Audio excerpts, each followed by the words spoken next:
శ్రీవారి వాకిట్లో శ్రీగంధం చెట్టు, శ్రీవారి సన్నిధిలో శ్రీగంధం సువాసనలు వెదజల్లుతున్నాయి.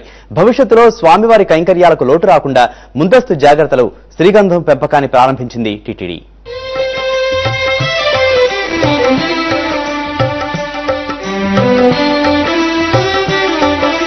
కలియుగ ప్రత్యక్ష దైవం వెంకటేశ్వరునికి నిత్యం జరిగే ఉత్సవాల్లో విరివిగా శ్రీగంధాన్ని ఉపయోగిస్తారు.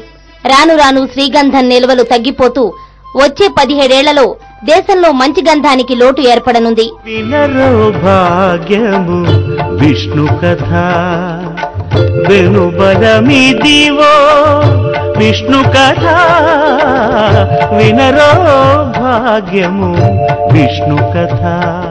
ఈ విషయాన్ని గమనించిన టీటీడీ తిరుపతిలో శ్రీగంధం మొక్కలను పెంచడానికి శ్రీకారం చుట్టింది. దాదాపు 30 ఎకరాల్లో శ్రీగంధం మొక్కల పెంపకాన్ని మొదలుపెట్టింది. టీటీడీ అంచనా ప్రకారం ఈ పథకం విజయవంతమైతే వచ్చే 15 ఏళ్ల నాటికి 10,000 కోట్ల విలువైన శ్రీగంధం శ్రీవారికి అందుబాటులోకి వస్తుంది.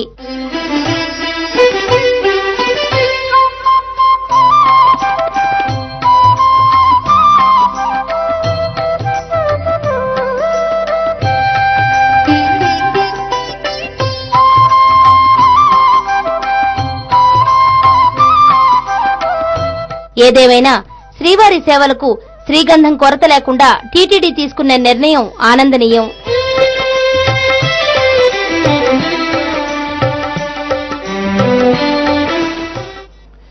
రాష్ట్రంలోని చాలా స్కూళ్లలో టాయిలెట్లున్నా